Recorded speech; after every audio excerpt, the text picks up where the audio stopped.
สวัสดีค่ะชื่ออังนะคะจริงๆเป็นคนชนเผ่าค่ะเมื่อก่อนที่จะมารู้จักกับพระเจ้าใช่ไหมคะแม่เป็นคนไหว้ผีค่ะแล้วก็ที่บ้านจะเลี้ยงผีไหว้ผีต้องถวายหัวหมูต้องทำพิธีกรรมเนี่ยค่ะเยอะมากและพอเวลาเราทำไม่ถูกใจเขาใช่ไหมคะเขาก็กลับมาเล่นงานเราแล้วก็แม่เป็นตุ่มเต็มตัวเลยแล้วก็ไม่สามารถเดินได้แล้วก็ไปหาหมอก็แล้วไปหาหมอผีในหมู่บ้านก็แล้วก็ไปไหว้ผีไปถวายหัวหมูไปดูหมออะไรอย่างเงี้ยค่ะก็ไม่หายแต่ว่าวันหนึ่งป้าที่เป็นคริสเตียนอยู่ข้างบ้านค่ะเขาก็มาบอกแม่ว่าให้ไปหาอาจารย์ให้อาจารย์มานมัสการที่บ้านไหมแล้วก็ยายก็ไปเรียกอาจารย์ให้มานมัสการที่บ้านแล้วหลังจากนั้นนะคะหลังจากที่แม่กลับมารับเชื่อพระเจ้าจากที่เดินไม่ได้เลยเพราะว่ามีแผลเป็นน้ำหนองค่ะขึ้นเต็มตัวแล้วก็แม่กลับมาเดินได้แล้วก็แผลที่เต็มตัวค่ะยุบหายไปแล้วก็ตั้งแต่นั้นมาอังก็ไปโบสถ์กับแม่ตั้งแต่เล็กๆแต่ว่าไปตามพ่อแม่ตามแม่ไปค่ะแต่ว่าไม่ได้รู้จักกับพระเจ้าจริงๆแล้วก็พอโตมาเป็นวัยรุ่นนะก็ใช้ชีวิตตามใจตัวเอง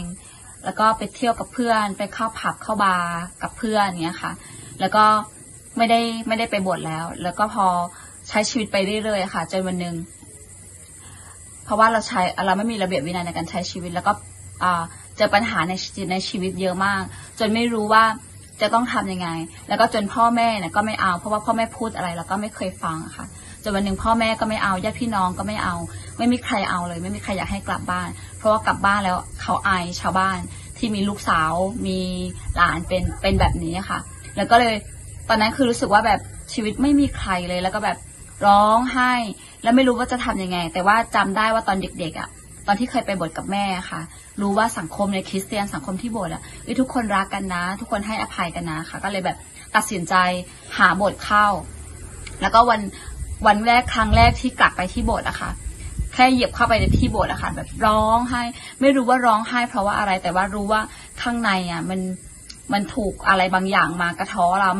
มันมีอะไรบางอย่างมาสวมกอดเรามันรู้สึกอบอุ่นมันรู้สึกเหมือนได้กลับบ้านนะคะแล้วก็แบบตั้งแต่นั้นนะคะทำให้ได้รู้จักกับพระเจ้าแบบจริงๆแล้วก็ได้ตัดสินใจต้อนรับพระเจ้าเข้ามาในชีวิตอีกครั้งหนึ่งแล้วก็เดินตามพระเจ้ามาแล้วก็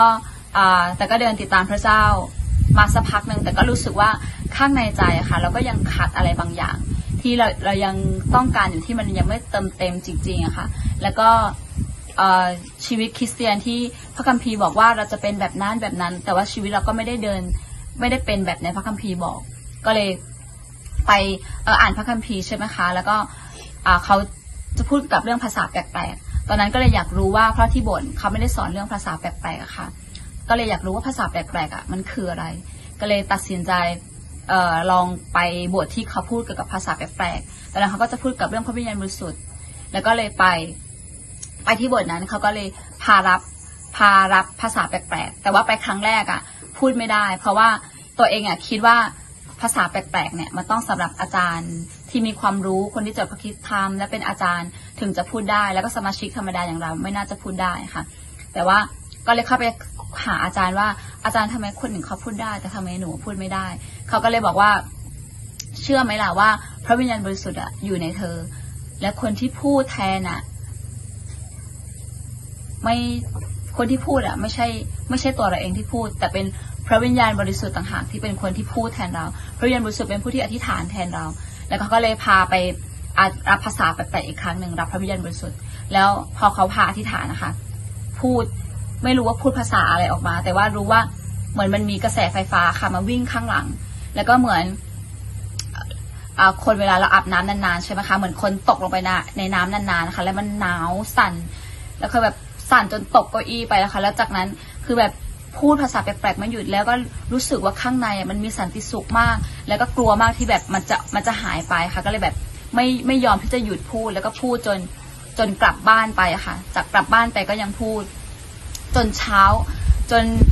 คือจำได้ว่าตลอดคืนนั้นพูดทั้งคืนจนตื่นมาตอนเช้าค่ะตื่นมาตอนเช้าแล้วก็พาลูกสาวไปโรงเรียนทุกวันเนี่ยพาลูกสาวไปโรงเรียนปกติแล้วก็ไปถึงก็กลับบ้านไม่รู้สึกว่าแบบชอบเด็กๆเลยเนี่ยค่ะแต่ว่าครั้งนั้นพอตื่นหลังจากที่ตื่นมาในคืนนั้นนะคะพอไปส่งลูกที่โรงเรียน พอไปส่งลูกที่โรงเรียนใช่ไหมคะรู้สึกว่าแบบรักตกหลุมรักเด็กๆมากคือไม่ใช่แค่รักเด็กๆค่ะเวลาเห็นต้นไม้เห็นอะไรอย่างเงี้ยคือน้ำตามันไหลเห็นคือแบบรู้สึกตกหลุมรักพระเจ้าจริงๆเพราะว่าแบบคือแค่เห็นคนก็แบบเมื่อก่อนไม่เคยรักคนเลยรักคนไม่เป็นแม้กระทั่งตัวเองก็รักตัวเองไม่เป็นแต่หลังจากนั้นที่ตื่นมาค่ะรู้จัก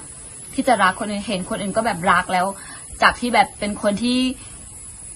ไม่มีความรักในหัวใจเลยแล้วก็ทำให้รักคนได้แล้วก็เมื่อไปเห็นเด็กๆเมื่อก่อนไม่ชอบเด็กเลยรู้สึกว่าเด็กน่ารำคาญแต่ว่าวันนั้นนะคะพอตื่นมาแล้วรู้สึกตกหลุมรักเด็กๆอยากจะคุยกับเด็กๆอยาก